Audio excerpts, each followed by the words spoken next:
que algumas mensagens se tornam inesquecíveis e outras não. Lembra que nem sempre é o palestrante mais preparado, o que mais tem conhecimento, que vai se destacar no evento. Nem sempre é o pregador que mais tem conteúdo. Aliás, em muitas ocasiões acontece o contrário. O pregador que mais tem conteúdo é o que menos destaca. O que mais estudou, em muitas ocasiões, é o que menos destaca. Exatamente porque às vezes falta isso daqui, ó. Oratória e a regra dos 3. Isso aqui é poderoso. Se você prestar atenção nessa aula de hoje, você vai revolucionar toda a sua vida, todo o seu ministério, toda a sua profissão. Quem descobriu isso, revolucionou, porque a regra dos 3 está em toda a natureza, na sua alimentação, no seu corpo, na sua Bíblia. Para onde você olha, você encontra a regra dos 3. Eu vou pedir para você, se inscreva no meu canal, ative o sininho e lembra, aqui comigo é direto. Por que as pessoas aprendem oratória facilmente comigo? Primeiro porque eu estudo muito esse negócio. Quando o assunto é oratória, eu estudo muito. Eu já cheguei a passar 24 horas estudando só oratória. Estudo mesmo, mergulho. Eu entro na Bíblia Sagrada para ficar estudando e analisando os recursos que os apóstolos usavam, que os profetas usavam, por que eles chamavam a atenção, por que eles conseguiam, por que uma multidão seguia João Batista em pleno deserto, por que Jesus conseguia falar para aquelas massas, muitos recursos eles usavam. Então, hoje eu vou apresentar a oratória e a regra dos 3. Primeiro lugar, número 3 é o número da plenitude. Se inscreva no meu canal aí e ative o sino. Faça isso para a gente ficar mais próximos e sermos mais amigos ainda. Lembrando que eu estou no Instagram, eu estou no Facebook, eu estou no Twitter, eu estou por aí.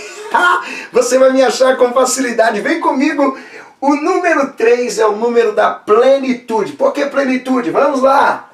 Pai, Filho e Espírito Santo. Plenitude. A Trindade. Número 3, número da plenitude. O ser humano constituído de espírito, alma e corpo. Cabeça, tronco e membros. Plenitude. Plenitude. Olha o alimento que, segundo os médicos, eu ouvi vários médicos dizendo que esse é o melhor que nós temos para comer, o ovo. 3 partes. 3 partes tem o ovo. O ovo tem a gema, tem a clara e a casca. 3 de novo. Olha o número 3, você vai encontrar ali dentro da Bíblia Sagrada. Por exemplo, Daniel orava 3 vezes ao dia. Será que ele entendia alguma coisa sobre o número 3? Lógico que ele entendia. Ele orava 3 vezes ao dia e mantinha uma espiritualidade, uma fé imbatível, uma comunhão tão poderosa com Deus que Daniel, ele era amigo e se relacionava com anjos. Anjos vinham até onde Daniel estava. Houve guerra no espaço espiritual aí por causa da oração de Daniel. Paulo, ele disse que tinha um espinho na carne. Quantas vezes ele disse que orou? 3 vezes. Eu estou com um problema e eu vou orar 3 vezes para resolver esse problema. Olha o número 3 de novo. Jonas ficou 3 dias dentro do ventre do grande peixe, segundo a Bíblia nos conta. Olha o número 3 de novo.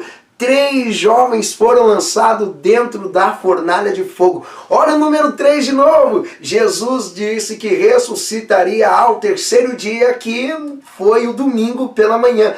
Olha o número 3 de novo. Jesus foi crucificado entre 2 bandidos. Então, eram 3 pessoas sendo crucificadas. Então, número 3 é o número da plenitude. Ó.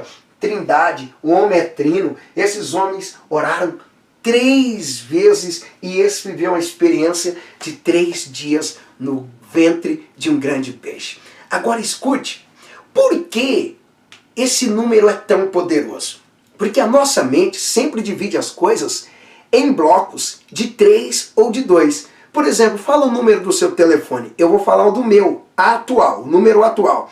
97014 4213. Olha, são 9 números, eu dividi em 2 blocos. 2 blocos de números e fica mais fácil para mim falar. Se você pedir para mim dividir isso em blocos de 4 números, é perigoso até eu me perder aqui. Porque quando é 3, é mais fácil de eu guardar, de eu assimilar, de anotar essas coisas. Então presta atenção nesse detalhe. Um sermão, uma palestra, é importante que ela tenha 3 partes. 3 partes. E quando eu chegar no final aqui, eu vou falar para você algo revolucionário. É importante você ficar comigo até o final desse vídeo. Um sermão precisa ter 3 partes. As pessoas não vão ficar lembrando 12 maneiras de ter vitória, 20 leis do não sei o que. Você lê as 20 leis. Agora eu pergunto, você lembra de quantas? Fala para mim pelo menos 12 das leis que você leu. Fala para mim daquele sermão que você ouviu, lá o pregador ministrando, ele falou sobre 12 princípios para ter uma vida vitoriosa. Me lembra aí dos 12. Você não vai lembrar, mas se eu pedir, lembra aí desse sermão que ele pregou sobre as 12 coisas, você vai lembrar pelo menos de 3 ou 4 coisas. Alguns vão lembrarem de 2 coisas. Por quê?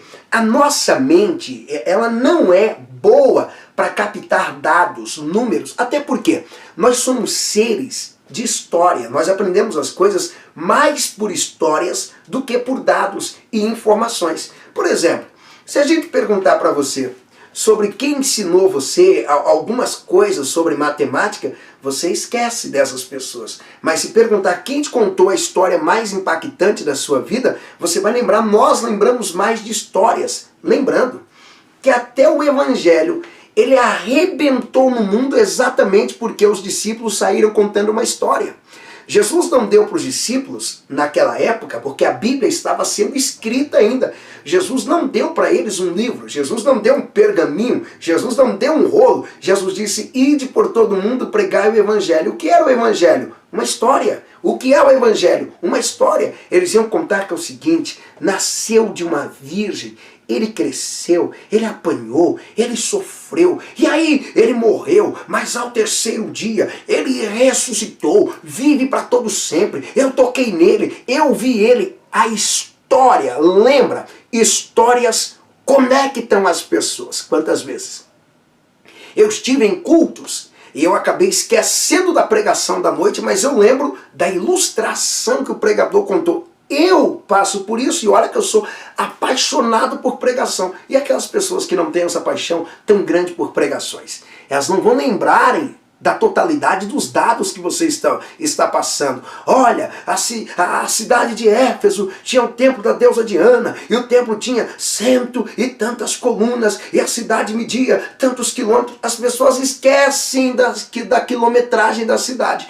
Mas se você contar uma história daquela cidade, como por exemplo a história de Paulo na escola que tinha naquela cidade, e Paulo foi lá dar aula, ele ia ensinar e começou a atrair muitos alunos, tantos alunos que se tornou a principal atração turística e a principal atração da cidade, as aulas que Paulo estava dando. Essas histórias vão entrando na cabeça, vão ficando. Por exemplo, 3 é tão poderoso. Vamos voltar à história dos 3 porquinhos, os 3 patetas, os 3 mosqueteiros.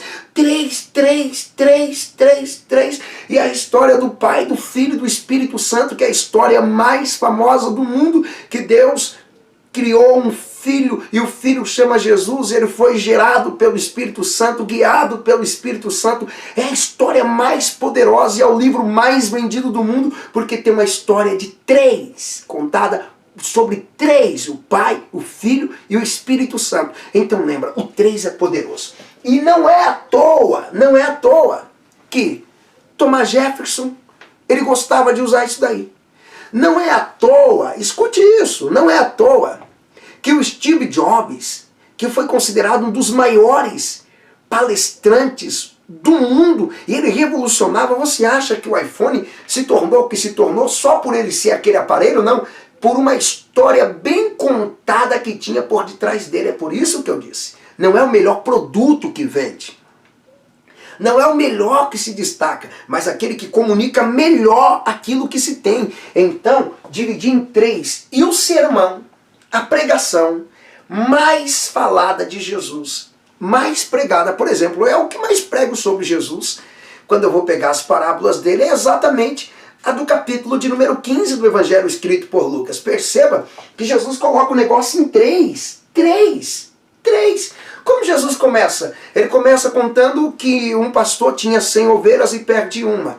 E esse pastor consegue recuperar a ovelha perdida. Depois Jesus fala de 3. Ele vai falando também, ele vai falando de 3 lições. Primeiro, o pastor tinha uma ovelha, ele perdeu e recuperou. A mulher tinha 10 moedas, perdeu uma moeda e recuperou. E depois o pai tinha 2 filhos, perdeu um dos filhos, e esse filho que era pródigo voltou para casa. São 3 histórias dentro de uma única, de uma única ministração que Jesus está fazendo. São 3 histórias dentro de um único capítulo, 3 lições poderosas. Não é à toa que esse capítulo se torna o capítulo mais pregado do evangelho escrito por Lucas e o mais pregado dentre todos os evangelhos. Lucas, quem não lembra da parábola do filho pródigo, do pastor que perdeu uma ovelha? A gente prega esse negócio que não podemos perder as ovelhas como pastor. 3, e dentro dessa estrutura de 3, de Lucas capítulo 15, presta atenção, cada história é contada com um roteiro de 3 partes. Você pode achar mais coisas no roteiro, mas o roteiro tem 3 partes. Primeiro, aparece uma conquista muito grande. O pastor tem 100 ovelhas. Poxa, ele é considerável, porque ter 100 ovelhas é muito bom, é um número considerável. Não só um número considerável quando se trata de ovelhas no sentido espiritual, mas até no sentido físico. 100 cabeças de ovinos, uau, já é um rebanho considerável. Então ele tinha 100. O que aconteceu? O herói perdeu, olha a baixa, uau, que triste, ele perdeu uma ovelha, e aí ele lutou e reconquistou de novo. O final foi feliz, o início lá em cima, no meio desce, e o final feliz. A segunda história, a mulher tem 10 moedas, uau, 10, é um número poderoso, uma nota máxima. A mulher tem 10, mas a mulher perdeu uma. Olha a queda. O pastor perdeu uma ovelha e a mulher também perde uma moeda. E aí a mulher luta, varre a casa, acende a candeia.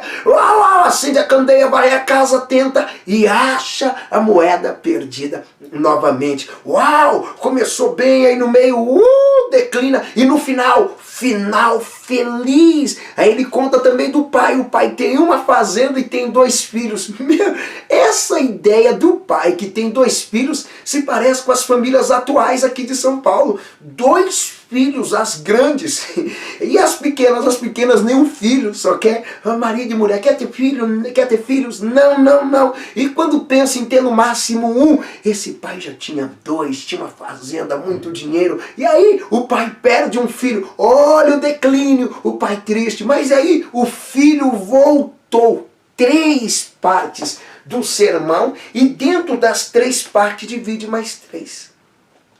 Que tal você colocar 3 tópicos nas suas mensagens? Que tal você copiar esse modelo aqui de Jesus? Que tal você colocar 3 partes nos seus sermões? Que tal você colocar 3 partes naquela apresentação de venda que você vai fazer? Coloque, divida em 3, organiza esse negócio para entregar para o cliente. E organiza em 3 esse conselho que você vai entregar para o seu filho. Eu vou falar 3 coisas para você, ok? Divida em 3, organiza isso. E além de ter 3, isso aqui é essencial. Eu mudei até a minha caligrafia para explicar isso.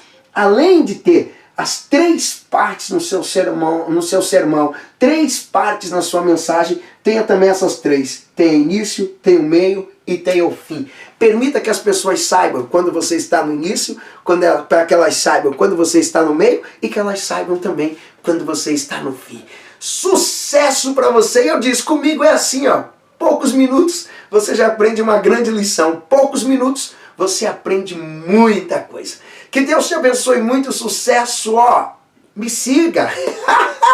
Vem aqui, me chama no WhatsApp, porque eu tenho cursos poderosos. Gente, aqui foi só alguns minutos. Imagina, quando eu pego isso daqui, eu começo a trazer para você os detalhes desse negócio. Você arrebenta. Por isso que eu tenho alunos falando na televisão, nos rádios, pregando em grandes congressos, liderando grandes eventos, palestrantes dentro das empresas, que você nem sabe que aquele palestrante passou por mim. Sucesso para você, tudo de bom. Ó, oratória e a regra dos 3. Beijo no coração.